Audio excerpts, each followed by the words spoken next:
নমস্কার বন্ধুরা, তোমরা সবাই কেমন আছো? আশা করি ভালো আছো। আমার একটি নতুন ব্লগে তোমাদের অনেক অনেক স্বাগত। আমার ব্লগ কেমন লাগছে একটু তোমরা জানিও। দেখো, আমি সকাল সকাল উঠে আজকে বাসি কাজ সেরে নিলাম, সেরে চলে এসেছি রান্নাঘরে। একটু তাড়াতাড়ি রান্না করে নেবো, কেননা বিকেল বিকেল মেয়েকে নিয়ে একটু বেরানোর আছে।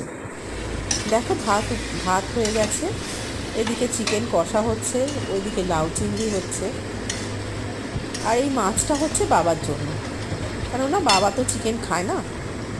যাই হোক, তাড়াতাড়ি রান্না সেরে লাঞ্চ করে আমি আর মেয়ে বেরিয়ে পড়লাম একটু কেনাকাটি করতে। কেনাকাটি মানে মার্কেটে। ওই পয়লা বৈশাখ আসছে, গরমও পড়েছে, তাই দুজনে অর্থাৎ বড় মেয়ে আর ছোটো মেয়ে দুজনের জন্য একটু ঘরে করা, আর ছোটোটার জন্য একটা ড্রেস খুব পছন্দ হলো পয়লা বৈশাখ হিসাবে, তাই কিনে নিলাম। দেখো তো তোমরা কেমন হয়েছে আমার শপিং। যদি ভালো লাগে অবশ্যই কমেন্টে জানিও। ধন্যবাদ। আবার দেখা হবে তোমাদের সঙ্গে একটা নতুন ব্লগে। ততক্ষণের জন্য সবাই ভালো থেকো। নমস্কার।